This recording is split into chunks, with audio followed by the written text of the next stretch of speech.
दोस्तों आज मैं फिर आपके लिए धमाकेदार एक्शन मूवी लेकर आया हूं, तो आप चैनल को सब्सक्राइब करके बेल आइकन पर क्लिक कर लीजिए। विल पिछले 3 साल से एक फार्म पर दिन रात मेहनत कर रहा था, लेकिन एक दिन मालिक चार्ली पैसों की कमी का बहाना बनाकर उसे नौकरी से निकाल देता है। इसके बाद वह अपनी पुरानी पिकअप से विल को शहर छोड़ देता है। शहर पहुंचकर विल एक डाइनर में खाना खाता है और मजदूरी में मिले अंडे मालिक को दे देता है। बदले में उसे एक पैग मिलता है। शराब का गिलास देखते ही उसका दर्द भरा अतीत उसकी आंखों के सामने घूमने लगता है। खाना खत्म करने के बाद वह अपने किराए के कमरे में लौटता है, लेकिन अंदर जाने से पहले वह दरवाजे पर फंसे एक बाल को ध्यान से चेक करता है। उसे यकीन करना होता है कि उसकी गैर मौजूदगी में कोई कमरे में नहीं आया। कमरे के अंदर सिर्फ किताबें, एक अधूरी पजल और गहरा सन्नाटा होता है। रात भर उसे नींद नहीं आती। साफ पता चलता है कि वह अपने अतीत के किसी गहरे राज से आज भी पीछा नहीं छुड़ा पाया है। उधर एनी नाम की एक लड़की इसी शहर के बार में वेट्रेस का काम करती है। उसका सपना इस छोटे शहर से निकलकर बड़े शहर में नई जिंदगी शुरू करने का है। जब उसे पता चलता है कि विल की नौकरी चली गई है, तो वह उससे बात करने की हिम्मत जुटाती है। यहीं से दोनों की कहानी की असली शुरुआत होती है।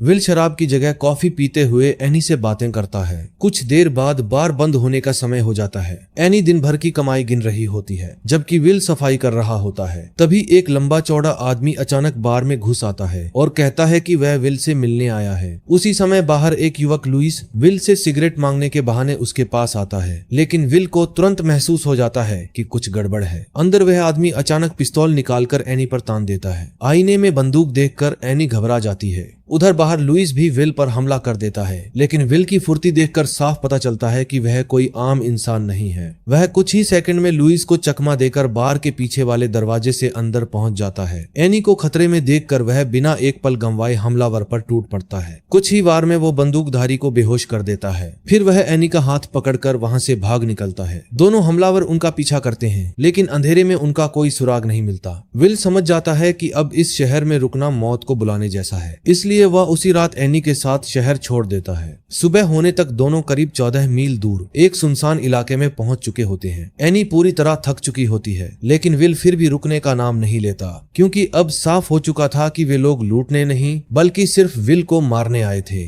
लेकिन जब एनी को पता चलता है कि उन हमलावरों का असली निशाना विल था और वह पुलिस की मदद लेने से भी साफ इनकार कर रहा है, तो उसका गुस्सा फूट पड़ता है। दोनों के बीच जबरदस्त बहस हो जाती है। आखिरकार विल मजबूर होकर अपना सबसे बड़ा राज बता देता है। वह कोई साधारण मजदूर नहीं, बल्कि FBI के विटनेस प्रोटेक्शन प्रोग्राम में छिपकर रह रहा एक पूर्व हत्यारा है। पहले वह ब्रूक्स नाम के खतरनाक गैंगस्टर के लिए काम करता था, लेकिन उसके अवैध हथियारों के कारोबार की जानकारी FBI को दे दी। इसके बाद उसे अपनी पहचान बदलकर इस छोटे से शहर में गुमनाम जिंदगी बितानी पड़ी। लेकिन सिर्फ 3 साल में ही ब्रूक्स ने उसका ठिकाना ढूंढ निकाला। उधर ब्रूक्स विल के अपार्टमेंट की तलाशी लेकर समझ जाता है कि वह भाग चुका है। लुइस घर में निगरानी कैमरे लगाने की सलाह देता है, लेकिन ब्रूक्स अपने नेटवर्क पर भरोसा जताते हुए कहता है कि विल ज्यादा देर तक उससे नहीं बच पाएगा। इधर विल और एनी अपने पैरों के निशान मिटाने के लिए बर्फीली नदी पार करते हुए चार्ली के फार्म पहुंच जाते हैं। चार्ली पहले से ही विल की असली पहचान जानता था, इसलिए वह बिना किसी हिचकिचाहट के दोनों को शरण दे देता है। इसके बाद विल फैसला करता है कि वह खुद ब्रूक्स और उसके लोगों को अपनी ओर खींचेगा, जबकि एनी फार्म पर सुरक्षित रहेगी। जाने से पहले वह एनी को एंडरसन का फोन नंबर देकर कहता है कि अगर वह 3 दिन तक वापस ना आए तो उसी से संपर्क करना। इसके बाद विल अपना पहले से छिपाकर रखा हुआ इमरजेंसी बैग निकालने लगता है, क्योंकि उसे अच्छी तरह पता है कि अब असली लड़ाई शुरू होने वाली है। लेकिन जब एनी बैग खोलकर देखती है कि उसमें सिर्फ एक पिस्तौल और पासपोर्ट है, तो वह ताना मारने लगती है। तभी दोनों बाहर आते हैं और देखते हैं कि चार्ली अपनी गाड़ी के पास खामोश खड़ा है, जैसे किसी सदमे में हो। तभी अचानक गोली चलने की आवाज गूंजती है और विल समझ जाता है कि दुश्मन फार्म तक पहुंच चुके हैं। लुइस उसका पीछा करते हुए खलिहान के अंदर घुस जाता है, जबकि विल और एनी जान बचाने के लिए वाइन सेलर में छिप जाते हैं। लेकिन कुछ ही पल बाद ब्रूक्स अपने आदमियों के साथ वहां भी पहुंच जाता है। इसके बाद विल का सामना एक साथ ब्रूक्स और लुइस से होता है। दोनों पेशेवर कातिलों के सामने विल धीरे धीरे कमजोर पड़ने लगता है और उसकी हार लगभग तय दिखाई देती है। तभी एनी हाथ में पिचफोर्क लेकर पीछे से लुइस पर हमला कर देती है। उसके इस अचानक वार से पूरी बाजी पलट जाती है। वह विल को वहां से बाहर निकालती है और भागते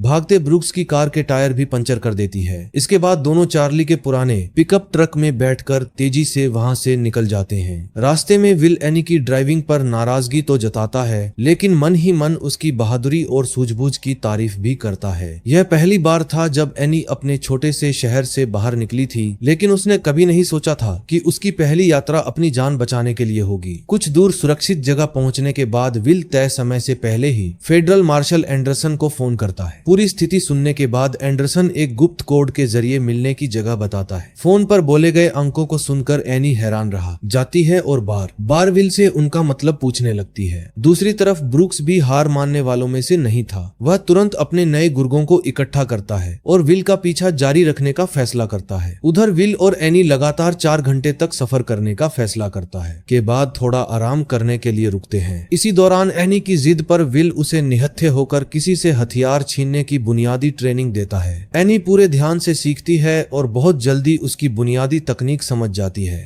उस रात विल और एनी सड़क किनारे एक पुराने खलिहान में रुक जाते हैं और ट्रक के पीछे ही रात बिताते हैं। एनी के बार बार पूछने पर विल आखिरकार अपने अतीत का पूरा सच बता देता है। वह बताता है कि पहले वह अकेला नहीं बल्कि 2 और साथियों के साथ ब्रूक्स के लिए काम करता था। एक मिशन के दौरान तीनों ने कनाडा जा रहे एक ट्रक को हाईजैक किया और उसे ब्रूक्स के ठिकाने तक पहुंचाया। काम पूरा होने पर ब्रूक्स उन्हें शराब ऑफर करता है, लेकिन विल मना कर देता है। तभी उन्हें पता चलता है कि ट्रक में हथियार नहीं बल्कि सीमा पार तस्करी के लिए ले जाई जा रही मासूम लड़कियां थीं। यह देखकर विल अंदर ही अंदर टूट जाता है। वह उसी समय संगठन छोड़ने का फैसला करता है, लेकिन दुश्मनों की संख्या ज्यादा होने की वजह से चुप रहता है और सही मौके का इंतजार करता है। बाद में वह पूरी जानकारी FBI को देकर ब्रूक्स के खिलाफ गवाह बन जाता है, लेकिन छापेमारी के दौरान सिर्फ छोटे मोटे गुर्गे ही पकड़े जाते हैं, जबकि ब्रूक्स और उसके खास आदमी फरार हो जाते हैं। इसके बाद विल की जान खतरे में पड़ जाती है और उसे नई पहचान देकर विटनेस प्रोटेक्शन प्रोग्राम के तहत इस छोटे से शहर में भेज दिया जाता है। अगली सुबह सफर के दौरान विल अचानक सपना देखता है कि ब्रूक्स सामने खड़ा मुस्कुरा रहा है और उस पर गोली चला देता है। वह घबराकर उठता है, लेकिन समझ जाता है कि यह सिर्फ एक बुरा सपना था। लंबा सफर तय करने के बाद दोनों आखिरकार तय की गई जगह पहुंचते हैं, लेकिन वहां सिर्फ एक सुनसान थिएटर होता है। तभी स्टेज पर एक गंजा आदमी दिखाई देता है। वह विल का पुराना साथी निकलता है, जो अब गुप्त पहचान के साथ वहीं रह रहा था। वह विल को दुश्मन समझकर तुरंत हमला कर देता है। दोनों के बीच जबरदस्त हाथापाई होती है। आखिरकार जब विल उसे काबू में कर देता है, तब दोनों को एक दूसरे की बात समझाने का मौका मिलता है और गंजे आदमी को एहसास होता है कि विल उसे मारने नहीं बल्कि मदद मांगने आया है।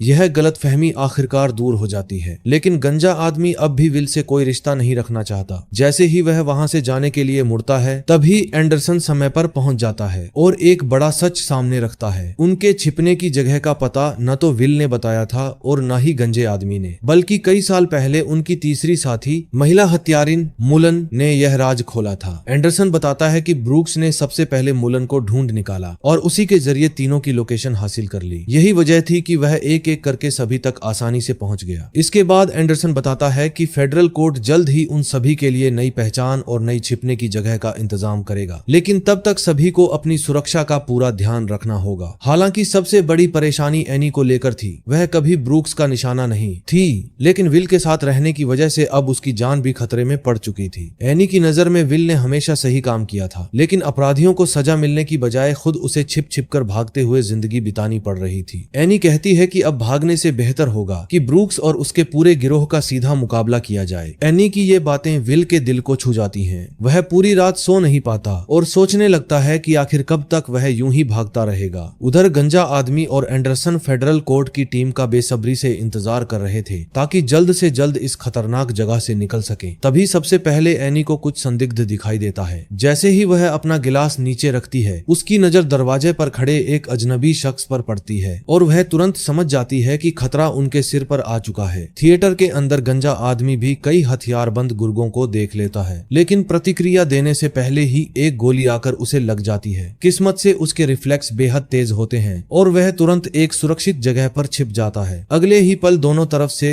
जबरदस्त गोलीबारी शुरू हो जाती है। उधर विल अभी सीढ़ियों तक ही पहुंचा था कि उसे गोलियों की आवाज सुनाई देती है। अगले ही पल वह देखता है कि एक हथियारबंद आदमी तेजी से उसकी तरफ बढ़ रहा है। बचने का कोई मौका नहीं था। इसलिए विल सीधे उससे भिड़ जाता है। कुछ ही सेकंड में वह उसे बेहोश कर उसकी ऑटोमेटिक राइफल और अतिरिक्त मैगजीन अपने कब्जा में ले लेता है। वहीं दूसरी तरफ गंजा आदमी अकेले ही ब्रूक्स के गुर्गों का डटकर मुकाबला करता रहता है। इसी बीच विल चुपचाप नीचे उतरकर एक और हथियारबंद गुर्गे को मार गिराता है। चारों तरफ से घिरने से बचने के लिए गंजा आदमी लगातार अपनी जगह बदलते हुए फायरिंग करता रहता है, लेकिन एनी के पास न कोई हथियार था और न ही लड़ने का कोई अनुभव, इसलिए वह अपनी जान बचाने के लिए पूरे थिएटर में इधर उधर भागती रहती है। गोलीबारी शुरू होते ही सबसे पहले गंजा आदमी अपनी जबरदस्त निशानेबाजी का कमाल दिखाता है। उसकी एक सटीक गोली एक साथ 2 हथियारबंद गुर्गों को ढेर कर देती है। उसके बाद एनी भी आदमी को समर्थानी करने का कमाल दिखाता है। इसी वजह से एक दूसरा हथियारबंद गुर्गा उसे अपना निशाना बना लेता है और एनी बुरी तरह फंस जाती है। हालांकि उनकी किस्मत ज्यादा देर तक साथ नहीं देती। गंजा आदमी धीरे धीरे कमजोर पड़ने लगता है और आखिरकार लुइस उसे घेर लेता है। घायल होने की वजह से उसकी लड़ने की ताकत काफी कम हो चुकी थी। कुछ ही वार में लुइस उसे जमीन पर गिरा देता है। दूसरी तरफ विल शुरू से ही शानदार तरीके से लड़ रहा था, लेकिन उसके सामने सिर्फ छोटे मोटे गुर्गे ही आ रहे थे। वह हर मुकाबला आसानी से जीत जाता था, फिर भी अकेले दम पर पूरे युद्ध का रुख बदल पाना उसके लिए नामुमकिन था। जब विल वापस थिएटर के अंदर पहुंचता है तो देखता है कि ब्रूक्स ने गंजे आदमी और एनी दोनों को बंधक बना लिया है। विल ब्रूक्स पर गोली चलाने ही वाला होता है कि तभी वहां एक नया शख्स पहुंचता है। उसे देखते ही विल पूरी तरह हैरान रह जाता है। वह कोई और नहीं बल्कि एंडरसन था। एंडरसन सीधे ब्रूक्स के पास जाकर उससे धीमी आवाज में बात करने लगता है। तभी विल को समझ आ जाता है कि असली गद्दार एंडरसन ही है। उसी ने उनकी छिपने की जगह की जानकारी ब्रूक्स तक पहुंचाई थी। सच्चाई समझने के बाद भी विल जल्दबाजी में गोली नहीं चलाता।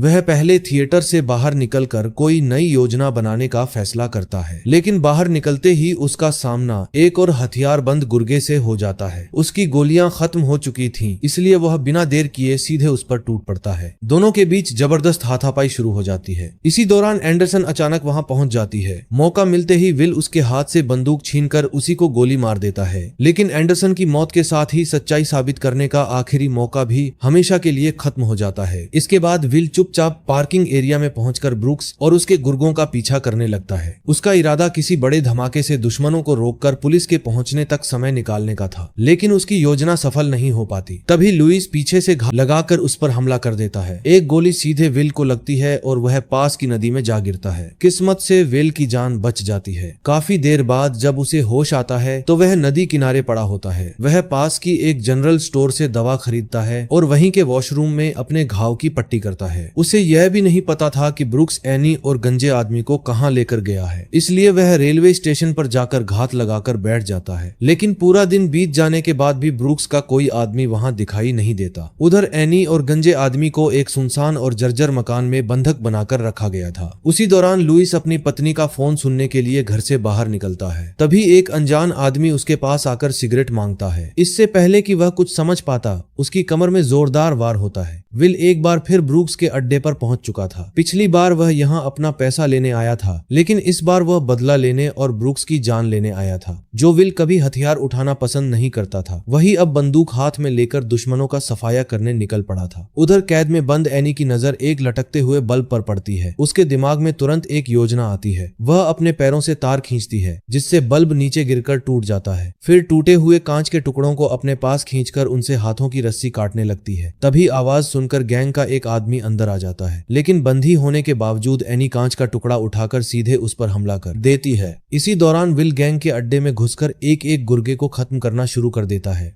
चारों तरफ गोलियों की आवाज गूंज उठती है और भयंकर लड़ाई शुरू हो जाती है। इसी मौके का फायदा उठाकर एनी और गंजा आदमी भी कैद से निकल भागते हैं, लेकिन बाहर आते ही उन्हें समझ आ जाता है कि अब बिना लड़े बच निकलना नामुमकिन है, इसलिए दोनों भी गैंग के लोगों से भिड़ जाते हैं। ब्रूक्स अपनी टीम को 2 हिस्सों में बांट देता है। कुछ लोग विल को रोकने में लग जाते हैं, जबकि वह खुद एनी और गंजे आदमी का पीछा करता है। इससे विल पर दबाव कम हो जाता है और वह पहले से भी ज्यादा तेजी और बेरहमी से हमला करते हुए आसपास के सभी गुर्गों को खत्म कर देता है। उधर एनी और गंजा आदमी भागकर एक गोदाम में छिप जाते हैं। कुछ ही देर बाद विल भी उनके पीछे वहां पहुंच जाता है। मौका मिलते ही एनी और गंजा आदमी फिर से भाग निकलते हैं, लेकिन ब्रूक्स अपनी पुरानी चाल चलता है। वह अपने मोटे गुर्गे को उनके पीछे भेजा देता है, जबकि खुद विल के साथ आखिरी और निर्णायक मुकाबले के लिए रुक जाता है। दोनों के बीच जबरदस्त लड़ाई होती है। लगातार लड़ते लड़ते विल पूरी तरह थक चुका था, लेकिन फिर भी हार नहीं मानता। आखिरकार वह ब्रूक्स को काबू में कर लेता है। तभी अचानक कहीं से चली एक गोली उसके कंधे में आकर लगती है। मजबूर होकर विल तुरंत छिप जाता है। दूसरी तरफ मोटा गुर्गा एनी और गंजे आदमी को दोबारा पकड़ लेता है और उन्हें घसीटकर वापस ब्रूक्स के पास ले आता है। इसके बाद ब्रूक्स एनी को बंधक बना लेता है और विल को बाहर निकलकर मौत का सामना करने की धमकी देता है। विल अपनी वजह से एनी को खतरे में नहीं देख सकता था, इसलिए वह खुद ही अपनी छिपने की जगह से बाहर आ जाता है। समझौते के मुताबिक ब्रूक्स को एनी को छोड़ देना चाहिए था, लेकिन उसने अपनी बात से मुकरते हुए सबके सामने एनी को मारने की कोशिश की। लेकिन ब्रूक्स को यह नहीं पता था कि एनी अब पहले वाली डरी हुई लड़की नहीं रही। विल ने उसे पहले ही नजदीकी लड़ाई और हथियार छीनने की ट्रेनिंग दी थी। जैसे ही मौका मिला, एनी ने बिजली जैसी फुर्ती से ब्रूक्स का हथियार छीन लिया और उसी की बंदूक से उसे गोली मारकर हमेशा के लिए खत्म कर दिया। एनी को सुरक्षित देखकर विल ने आखिरकार राहत की सांस ली। इसी के साथ ब्रूक्स और उसके गैंग का हमेशा के लिए अंत हो गया और उनकी लंबी लड़ाई भी खत्म हो गई। फिल्म का क्लाइमेक्स भले ही थोड़ा जल्दी खत्म होता है, लेकिन कहानी के हिसाब से यह पूरी तरह संतोषजनक और सही लगता है। यहीं पर इस फिल्म की कहानी समाप्त होती है।